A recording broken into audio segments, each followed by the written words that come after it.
Hello दोस्तों, स्वागत है मेरे इस यूट्यूब चैनल में जिसमें हम लेकर आते हैं एसएससी जीडी से रिलेटेड एमसीक्यू क्वेश्चन।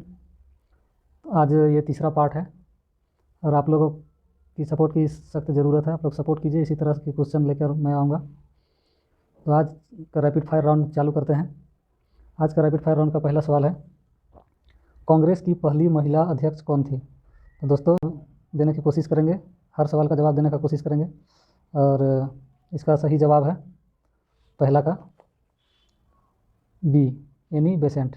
इसका सही जवाब है बी, एनी बेसेंट।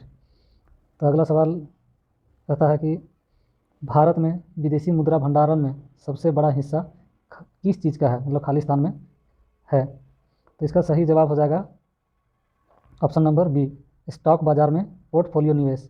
दोस्तों स्टॉक बाज़ार में पोर्टफोलियो का निवेश जो है विदेशी मुद्रा भंडारण में सबसे बड़ा हिस्सा है। इसका सही जवाब हो जाएगा स्टॉक बाज़ार में पोर्टफोलियो निवेश। तो अगला सवाल हो जाएगा, लावा के ठोस होने के फलस्वरूप पृथ्वी के अंदर निर्मित चट्टान को कहते हैं। तो लावा के अंदर जो लावा निकलता है उसके फलस्वरूप पृथ्वी के अंदर जो चट्टानें बनती है उसको कहते हैं, उसको क्या कहते हैं दोस्तों? तो इसको आना चाहिए और ये इंपॉर्टेंट सवाल भी है। तो इसका सही आंसर हो जाएगा ऑप्शन नंबर डी, प्लूटोनिक चट्टानें। अगला सवाल है, कार्बनिक पदार्थ से अकार्बनिक पदार्थ में परिवर्तित मतलब कौन सा है? मतलब कार्बनिक पदार्थ से अकार्बनिक पदार्थ में परिवर्तित कौन है? सॉरी सवाल है, मूल निवेश निर्गम प्रणाली कंप्यूटर में विद्यमान रहती है। तो मूल निवेश जो होता है कंप्यूटर के किस भाग में रहता है? तो मूल निवेश जो होता है इसके रैम में होता है। तो इसका सही जवाब है रैम। अगला सवाल है, रेफ्रिजरेटर में शीतल किस प्रकार होता है? मतलब जो फ्रिज में रखा हुआ सामान जो है ठंडा कैसे होता है? तो इसका सही जवाब है ऑप्शन नंबर बी, संपीड़ित गैस के सहसा प्रसाद द्वारा। ऑप्शन नंबर बी इसका हो जाएगा, ऑप्शन नंबर बी, संपीड़ित गैस के सहसा प्रसाद द्वारा। अगला सवाल है, किस कारण से हमें कोहरे के दौरान नहीं देख सकते हैं? मतलब किस कारण से हम कोहरे के दौरान नहीं देख सकते हैं? तो इसका सही आंसर हो जाएगा ऑप्शन नंबर सी, प्रकाश के प्रकिरणन के कारण कोहरे में नहीं देख सकते हैं। तो चलते हैं अगला सवाल की ओर।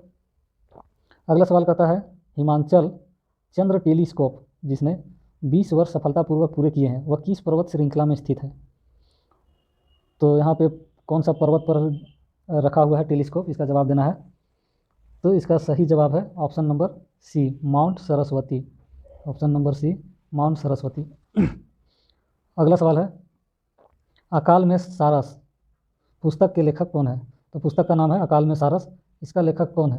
इसका सही जवाब हो जाएगा option number B, Kedarnath Singh. अगला सवाल है, किस राज्य की कैबिनेट ने खेलों को उद्योग का दर्जा देने की मंजूरी दी है? मतलब खेल को उद्योग का दर्जा देने की मंजूरी कौन सा राज्य ने दिया है? तो इसका सही जवाब हो जाएगा आपका ऑप्शन नंबर बी, मिजोरम।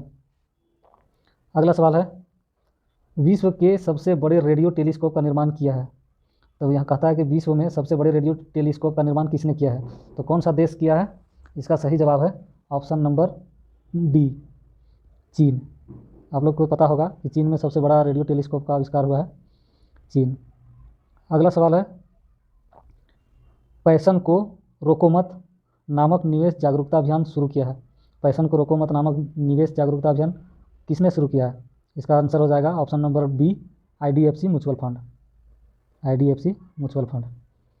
अगला सवाल है, बेसबॉल के मैच में प्रत्येक पक्ष कितने खिलाड़ी होते हैं? मतलब बेसबॉल जो खेल होता है उसमें प्रत्येक पक्ष के कितने खिलाड़ी होते हैं? तो इसका सही जवाब हो जाएगा option number B, 7। Sorry, option number D, option number D, 9 खिलाड़ी होते हैं। अगला सवाल है, भारतीय संविधान में राज्य के नीति निर्देशक सिद्धांत को किस भाग में इंगित किया गया है? मतलब कहता है नीति निर्देशक का जो सिद्धांत है संविधान में उसको किस भाग में रखा है? तो इसका सही आंसर हो जाएगा ऑप्शन नंबर डी, 4थे भाग में रखा है। अगला सवाल है, दिल्ली सल्तनत का प्रसिद्ध कवि जिसे हिंदुस्तान का तोता की उपाधि से नवाजा गया वो कौन है? तो दिल्ली सल्तनत में अमीर खुसरो है, ऑप्शन नंबर बी सही जवाब है, जो कुतुबुद्दीन ऐबक के शासनकाल में उसके दरबारी कवि था। अगला सवाल है, यांत्रिक ऊर्जा को विद्युत ऊर्जा में परिवर्तित करता है। तो यांत्रिक ऊर्जा को विद्युत ऊर्जा में परिवर्तित करता है, इस क्वेश्चन का जवाब हर स्टूडेंट को देना चाहिए, क्योंकि ये 8, 9, 10 इस समय पढ़ाया जा चुका रहता है। तो इसका सही जवाब है ऑप्शन नंबर सी, डायनामो। अगला सवाल है, भारत में खालिस्तान को आमतौर पर ज्वारीय वन के रूप में जाना जाता है। तो ज्वारीय वन के रूप में किसे जाना जाता है? तो जहाँ पे ज्वार भाटा उठता है वहीं पे इसका सही जवाब होगा। तो ज्वार भाटा कहाँ पे उठता है? तो ज्वार भाटा उठता है झीलों में, इसलिए इसका सही जवाब हो जाएगा ऑप्शन नंबर ए, झील। अगला सवाल है, बाजार कीमत किससे संबंध होती है? तो बाजार कीमत किससे संबंध होती है? तो अल्पावधि, अत्यधिक अल्पावधि, दीर्घावधि या अत्यधिक दीर्घावधि। तो देखिए, बाजार का कीमत जो होता है कम समय के लिए रहता है, इसलिए इसका सही जवाब हो जाएगा ऑप्शन नंबर ए, अल्पावधि। अब चलते हैं अगला सवाल, गंगा की निम्नलिखित में से कौन सी सहायक नदी उत्तर की ओर बहती है?